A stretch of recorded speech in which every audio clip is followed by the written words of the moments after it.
Welcome to Ink Differently, our podcast here at Sawgrass. I am Rhonda, the education manager, and I'll be sitting down twice per month with some of my favorite people on the planet to help tell you all about Sawgrass, about sublimation, about the VersaFlex decorating system, and hopefully give you some inspiration and some business tips along the way. All of my guests are experts in what they do, and I know you're going to learn quite a bit from them. So join us, and we are going to tell you everything you need to succeed with Sawgrass. So today we get to sit down with another one of my favorite people from here at Sawgrass. Scott, welcome. Thank you.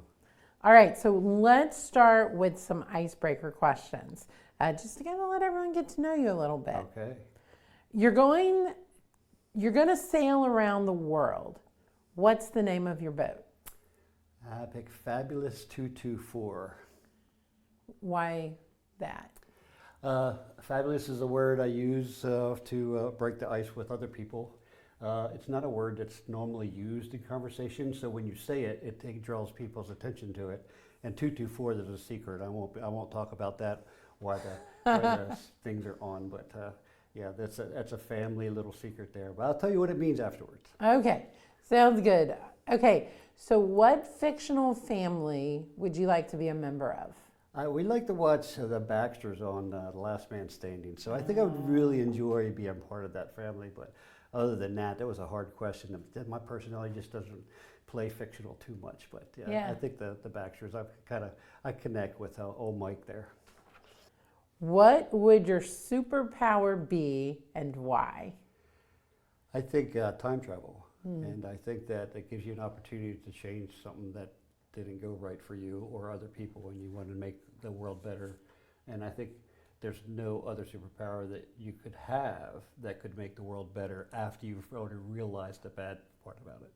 Yeah. So I think so. I mean, I guess like if you had like the ability to hear people's conversations, you could probably avert something bad from happening. I already hear a lot of people's conversations. Did you ever see the movie Jumper where they can like teleport places? I'd pick that one. As long as they can picture in their mind, they can appear there. like another place in current time though, not Yeah. time travel, but current, yeah. What place in the world, or even in the U.S., would you like to visit? Okay, so I think I thought that the U.S., I've seen a lot being in the military. I was in the Navy, so I've seen the Mediterranean. I've seen a lot of the stuff all over the Atlantic Ocean side. So I guess my first answer might be, you might think I would say the Pacific side, but actually I think so much of America that I think there's just so much that can be seen that has not been seen. You just need to get in your car or your van and you need to just go for it and see things that will just blow your mind about America and what else it has to offer. And other than that, I think my second choice would be to visit something in Asia, since I just haven't seen that culture firsthand. Yeah. But I've been in other places, and traveling outside of the U.S. it's quaint, but it's not all it's cracked up to be. Everybody thinks it's romantic or whatever. But I've seen a lot of the good parts of the world, the rest of the world, but a lot of the bad parts of the rest of the world too. So. Yeah. Now, what's on your U.S. bucket list? Where have you not been that you want to go? I have not been, believe it or not, to the Grand Canyon yet. Said I'd like to do that. I'd like to revisit Niagara Falls again. And of course, the thousands of different things you can see going to those places too. Yeah. So I would think car travel, not airplane, but car travel, having 10, 20 days in your life. And so. Okay, so are you a stop at the roadside attractions kind of person? I am that, but sometimes the I want to get there supersedes that. So you got to catch me on the right occasion. Now, if the wife says that she wants to stop, we're stopping. Yeah. I don't even second guess it because I want to experience everything. So if the family has an idea, we're going to go for it. Yeah. It won't probably be my idea. I wouldn't even have thought of it, but yeah. I had to do a trade-off one time. We were going to go see the world's largest skillet, but instead we went to the first KFC. So they're very close together. They're about 30 minutes apart. So we skipped the skillet and went to the original KFC. It's really nice. Ironic that they're so close together, huh? I know, right? They have some sort of festival with the giant skillet, but one day I'll get back to the giant skillet. What is your favorite breakfast food? Eggs over easy. And I normally put them on top of potatoes or on top of toast or on top of anything. And I think it stems back from my mom making some soft-boiled eggs and sticking them in broken up toast pieces in a bowl and serving them when you're sick and staying home from school. So, yeah. But I love it. All right. What's your favorite time of the day and why? I think that's at night. So about 9 o'clock is when I can decompress from things and from life and just sit and just relax. So I think 9 p.m. On, so that could be midnight, that could be 2 o'clock in the morning. But after 9 o'clock is the only time I think my brain takes a rest, my body takes a rest. So I always love that nighttime, that later in the evening period. Okay. And if you can live anywhere in the world for a year, and money's no object, where would it be? If money's no object, no. I think I would like to, just for 1 year, explore what it would be like to live off the grid. And I really haven't thought about it much to say, yeah, I want to do it in Alaska, but I don't think I would survive too well in that cold environment. So maybe a South Dakota or a Montana or Idaho and mountains of the West, somewhere like that. But just to see if I could do it, a year off the grid. Off the grid. It would be really hard to go off the grid for a year in Alaska, just because of the bears and everything else that you're dealing with constantly. Even in the cities, there are moose wandering around the streets. Right.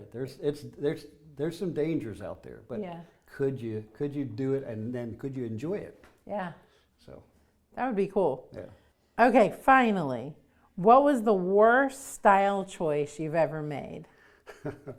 I guess there's plenty when in middle school or elementary school, but I think when I was 9 or 10 years old, our grandfather gave us haircuts as boys. So we were out at his house, and he wanted to cut our hair. So I said I wanted a mohawk, and my mom did not appreciate what her father-in-law did that day, and it was truly caught me by surprise that I didn't get a positive reaction by all my friends.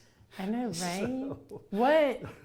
I don't mean to age you, so I apologize, but what decade or half of a decade was that? So I was born in 62, so that's, you're talking 1970, 1971. Oh, so way ahead of the mohawk being popular. Oh, yeah. Yeah, well. Okay, Scott, let's jump into some of our serious questions. Okay. Tell us a little bit about yourself. I'm a married guy. I've been married for 47 years. Don't date me. I have 3 kids and 9 grandkids.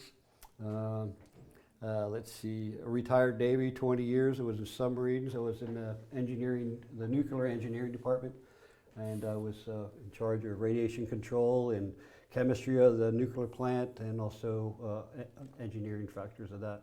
Yeah. And then right after that, I started a business doing some concrete work and landscaping work. Did that for about 3 years, and then a friend of mine who was working at Sawgrass called and asked if I wanted a job. And I had a job, I had a business at the time, but we came and talked to him, and we worked part-time making ink for Sawgrass. And that was in 1999. So. We often joke about that. You're one of the original 5 employees or so of the company. So. Been here for a while. Yeah. So what are the different roles you've had? Because you've passed a whole bunch of them. So yeah, I started part-time just making ink and centrifuging ink, and then I became the production manager. The manufacturing manager, and then I became. We acquired another business who violated some patents, and I was asked to fill cartridges. It was the first time that Sawgrass had ever filled ink into cartridges. We were just selling liters of ink when I first got here. So I was asked to be the production manager and start up that part of the company that filled ink cartridges. From there, I got involved in shipping. So it's really an operations kind of a guy because I would do shipping and I did production, and there's a couple other guys who did manufacturing at the time, and Andy came on and took that over. But there, and now I just got a title and I just do the same things. It's just as the company has changed, the transition of people in and out, those hats have come to my head, and I've taken on, like elevator checks, and people don't see some of the stuff that I do, but yeah. So what's your current title? Director of Distribution. Okay. So let's skip ahead one question, then we'll come back. What does an average day look like for you? Well, my days are, sometimes I come in and it's always different. But I think that I'm about 50% administration, and then the other one's 15 to 20% of doing training or discussions or in meetings. And then I do some facility work if I have to, if that's part of my thing. And problem solving, I guess, is probably key on that, whether or not it's an administrative side of it or people ask questions and I try to find the best answer I can for them. Or try to solve a problem that a customer is having through sales. I try to stay away from talking directly to customers, but I help sales and I help anybody else who asks how to answer questions that a customer may have. Cool. So what's your favorite part of the job? Everything changes all the time. I am not stuck in a mundane, not mundane, but a job that you do the same thing every single day. I face challenges every single. I have no idea what I'm coming into, what I'm going to face the next day. It could be that the loading dock is full of rainwater and I have to get it pumped out somehow. It could be that the forklift is broken. It could be that the elevator has just failed the state inspection. It could be a bunch of different things. Somebody's sink isn't working right. And there's a lot of side jobs, but hopefully I got some really good people working in production and shipping, so they handle that stuff and allows me to go off and do these weird things sometimes. Yeah. Cool. Now, as the person who keeps everything coming in and going out of the doors here, what's your biggest priority? I think my biggest job is making sure that my people have the right things to be successful. And I think that's not just my people, but if I can provide that to other people in the company, I'll do that too. As well as down to the customer level. If the customer needs an answer on something, to help them through what they're doing, and I can filter that through sales so they can call the customer directly and let them know. That's what I do. I mean, I pull data from years ago if I have to, and try to get the best answer. Yeah. You've done that for me before. Pulled old data to help me out with something. So, yeah. So how do you keep everything moving smoothly? I think that if you keep your standards high and people come and give you, you shoot for the moon, or you shoot for the stars and you get the moon. And the moon is just perfectly fine for our industry. So I worked for an admiral some years ago, Admiral Rookover, and his famous quote, and he hung it up at every schoolhouse was, you get what you inspect, not what you expect. So if you don't get up out of your seat and watch what your people are doing in a certain time frame, they don't think you care if you don't get up. And secondly, is you get to see what's really happening out there. And that goes into some of the other questions I think we'll get into is packaging. You got to see what people are doing on the ground level. You have to work the floor every once in a while. You got to get your hands dirty. Yeah, I love that quote. All right, when it comes to the logistics of shipping, what are the biggest things you should consider? There's only two things in logistics that I think that matter, and one of them is cost, and the other one is customer service. And you got to pick a balance between the two. At times when the cost doesn't matter, and the customer has to get the product, then the only thing that matters then is customer service. All other times, cost can be the priority. But if you go saving money on a cheaper way to move some freight, sooner or later, you're going to pay that price. Yeah. Logistics is very expensive to be educated in. and normally it's at the cost of the company you're working for. So the idea is to have that balance. Do you have the right sales rep that will answer your call, will answer your email, will help you out, and when you say it's an immediate concern, will they drop everything to help you? And I think that's important, and there's a cost benefit for that too. Yeah. I say the same thing about for our customers with buying product. So buying product that they're going to press onto, you get what you pay for. Yeah. So sometimes trying to save money ends up costing you money. Will, sooner or later, and it's so true in logistics. Not insuring your product, and a lot of people take that chance, and it's a gamble. And then when it bites them, they feel like the process has wronged them, and that's not the case. The process is the process. It's been that way for decades, years and years. They're surprised because they didn't know enough, and this is why it's going to cost them a little bit more money this time. But like I said, education in logistics is expensive. Yeah, it is, because normally you do learn from your mistakes and the most, mistakes right? are not cheap. They're not free in logistics. No, they're not. All right, so most all of our Sawgrass users receive their product blanks through the mail. How far ahead should they be ordering? Well, the carriers we use, FedEx or UPS, DHL for globally, and some freight companies, will normally get anything domestically to you in 5 to 7 days. Yeah. I mean, if you plan accordingly, you'll have the lowest cost shipping because you're shipping ground. Now, you cannot plan, and again, logistics you're going to pay for logistics if you don't pre-plan. You can ship overnight, and it's going to cost you 10 times what it will cost you to ship ground. Yeah. So they can almost guarantee that 7 days is going to be enough time for them to get something from us to them if it's the continental United States. Yeah. All right. How much of a product blank do you think someone should keep on hand? Well, from an operational standpoint, being an operations guy, we always have redundancy in our process. It's including always having one spare on hand to replace what we're using. As soon as we use the spare and it becomes in use, then we buy another spare. And I would suggest that everybody do that. If they're serious about their business, if they're serious about printing and being ready for the next customer call, then I think they really need to have a spare on hand. Yeah, I mean, that's such a good way of looking at it, because I think, if you track what you're selling, you should know how many mugs you typically sell, right? So an order's typically 10, or it may be different, but let's say it's 10, then you should always have that spare 10 on hand. So if the order comes in, and then once you get below that par level. But if you're a hobbyist and you're doing this as a hobby, then you can wait until the demand is created before you buy the raw materials that you need to make the product. So. Yeah, but that's a good way, and that just keeping that par level, keeping that number of spares, so you don't have to pay for extra shipping if you don't have to. No, most definitely.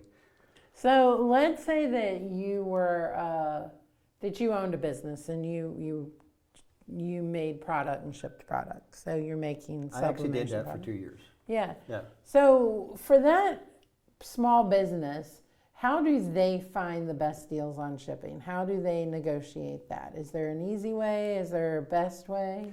Well, I think for the small businesses, they should use USPS.com for their smaller packages. I think that's probably the cheapest way they can do anything.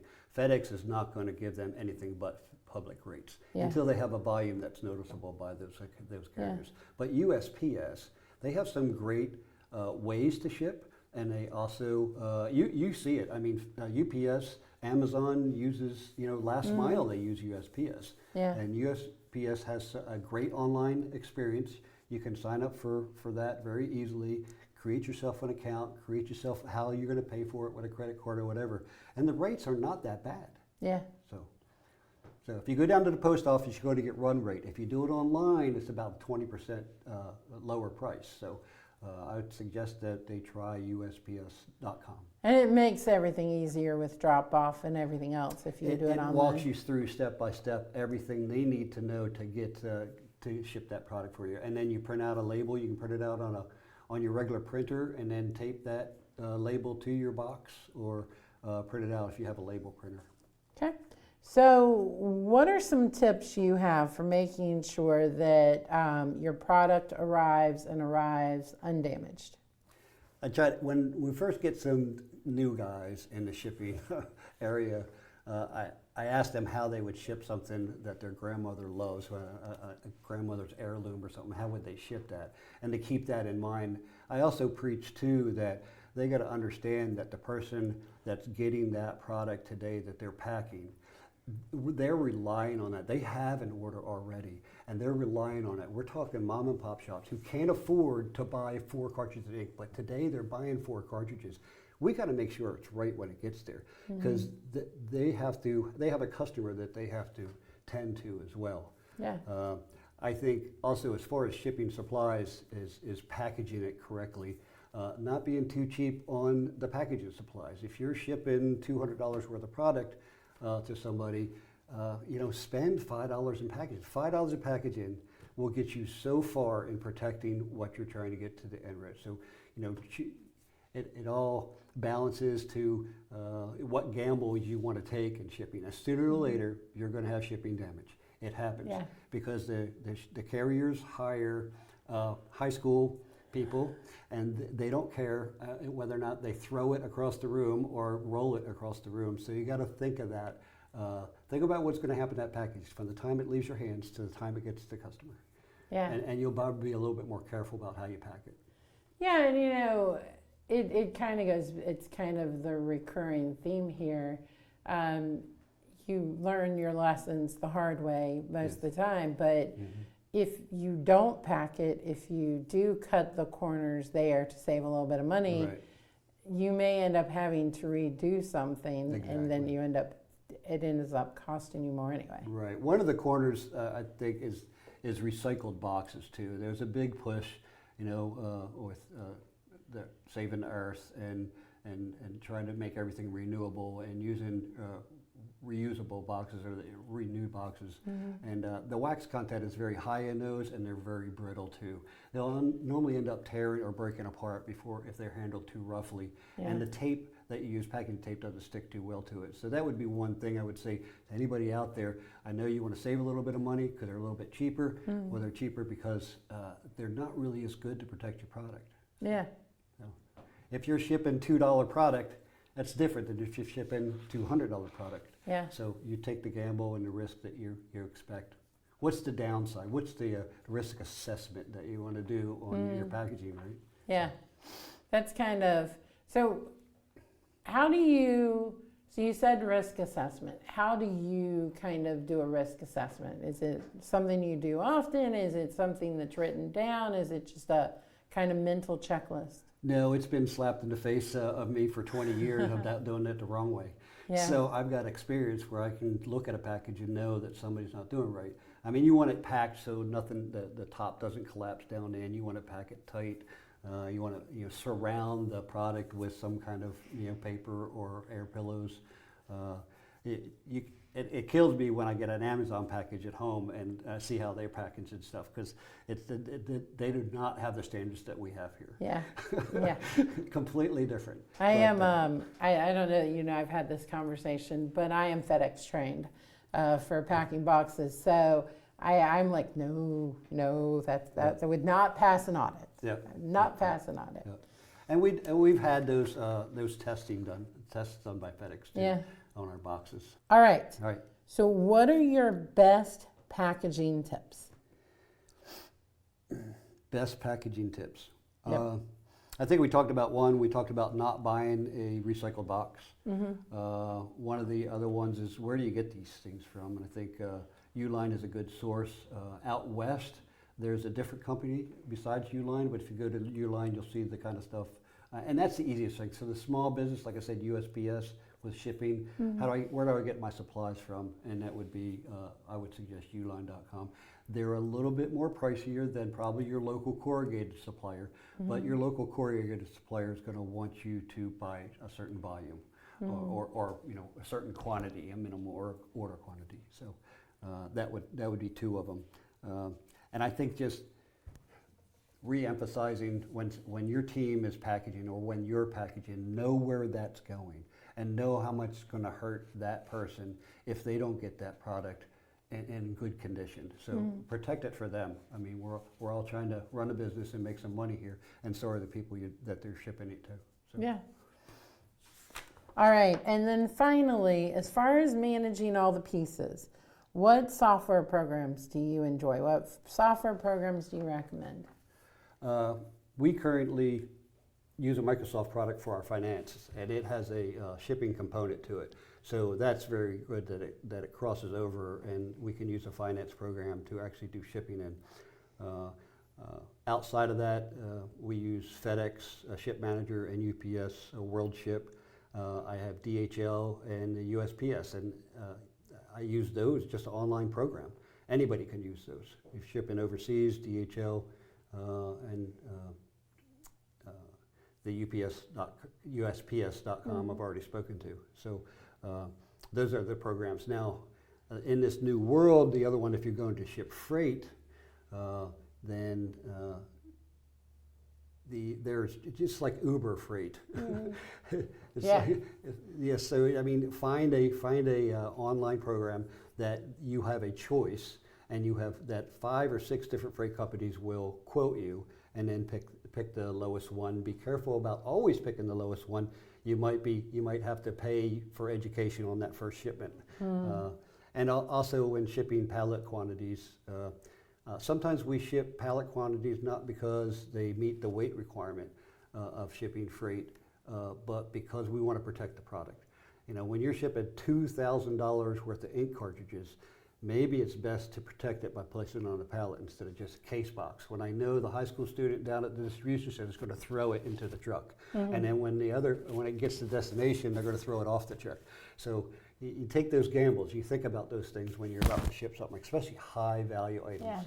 Yeah. In the industry, $2,000 is high value, considered high value. So they use that as their own standard, and think twice about how you're shipping that. Yeah. So.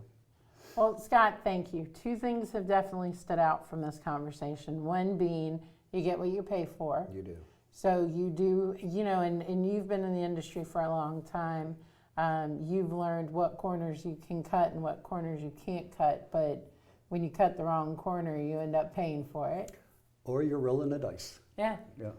Yeah, I mean, there is always, in everything, there's that, you're talking about the insurance piece. Like, you may go a year where you don't need that. Exactly. But then the next year, it may bite you if you don't have it. So it's kind of a gamble when it's going to pay off and when it doesn't. Right. And I think the other thing you said that's kind of resonating with me is I often talk about the quality checking in the ink manufacturing and how that's something that's always stood out to me. And then we've now kind of replicated that in the software side. So on the software side, we're doing a lot more quality checking throughout the process. And then it sounds like even with our putting things into cartridges and shipping it, we have that same high level of quality check. Well, the whole company builds this mountain to get it to one single point, and that's to the customer. And the last group that's between this whole mountain of support network to the customer is my team.